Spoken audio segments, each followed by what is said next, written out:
Okay, we're talking to Dr. Timothy Leary. For those who lived through the 60s and 60s and 60s and 60s and 60s and 60s, the 60s, this man was extremely important, and that's why you're here, because you were so associated with the drug Let me also refresh your memory. 9 years ago, Art Linkletter's 21-year-old daughter, or rather 20-year-old daughter, Diane, took a fatal six-story plunge to her death. You leaving, Dr. Leary? Why are you leaving? Why are you leaving? Seriously, you're not leaving. I want you to sit down. I'm under arrest. You're not under arrest. I'm under arrest. Art, can you hear me? Can you hear me, Art? Art Linkletter? Art, are you there? I want you to stay for a while. I want you to stay for a while. I want you to stay. I'm not sandbagging, but I want you to come to this in an intelligent way and not be funny. You're 60 years old, a grown man. Please sit down here. No one leaves this show. Can you hear me, Art? Answer the question. Art Linkletter is in Columbus, Ohio. And I apologize, we're apparently having some phone problems. His 20-year-old daughter, as you know, plunged to her death, jumped out of a window. He claims that people who manufactured and sold LSD were responsible for her death. Do you think that's true? Well, later understood he admitted that she hadn't had LSD for several months before that. Now, the relationship between Art Linkletter and his daughter, or the relationship between Art Linkletter, who's made a living for 20 or 30 years making fun of kids, you know, things that happened 10 years ago. Dr. Leary, do you see any relationship between her death caused by LSD? Now, do you think that LSD was a part of her death, the fact that she committed suicide? I don't know.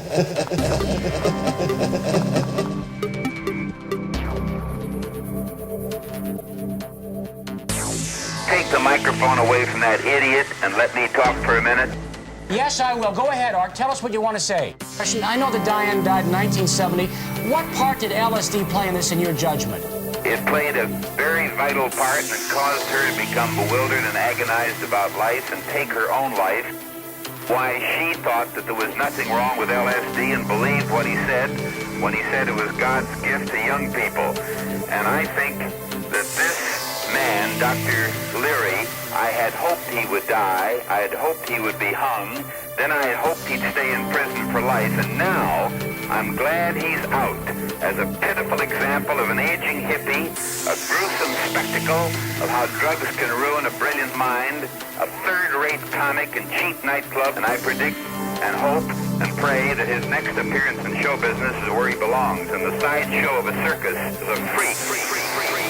I don't want to know.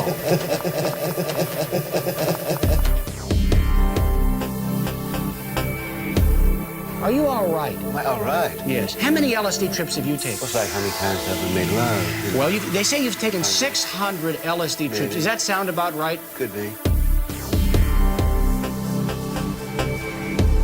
Do you think you've lost any of your brain power? Seriously, do you think you've suffered any brain damage as a result of that? Yeah, I think I'm one of the smartest people on the planet today.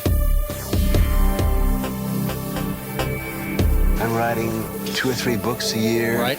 I'm giving lectures. I'm very well received. But I must be stupid. I must be brain damaged.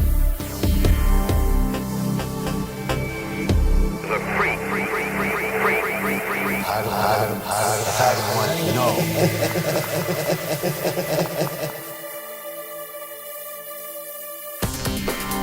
What evidence do you have of the documentation that LSD was responsible for her death?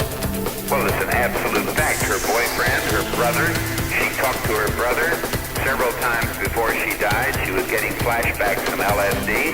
She was not a drug addict. She was an experimenter like so many of the young kids who were believing. And mind you, I do not blame Dr. Leary for all of this. I think he was an important part of it. Such things as Grace Slick and the Jefferson Airplane and the rock group singing the songs of drugs. People who were like Ginsberg the poet and even Aldous Huxley in his Doors of Perception was talking about the glories of drug abuse. It was a drug world, but Timothy Leary happened to be an intellectual, university-based guru and gave the youngsters a kind of a rallying point. They weren't just talking about hippies, they were talking about an intellectual leader, and he, who was, by saying these things, was giving them an additional argument for experimentation in this tremendous time of the 60s. I have a few questions. I'd like to get it off Tim just for a little bit. Briefly, what do you say to parents? You've had this experience, you have had 5 children, you have 4 now. If the parents are involved, I'm sorry, if kids are involved in drugs, what do you say to parents? What should they do about it? Don't panic. Don't beat up on the kid physically or emotionally. Don't rush off and call the cops, but rather develop an attitude of listening and patience and understanding. The first thing every parent should do is to learn something about drugs and stop making it an emotional hot button.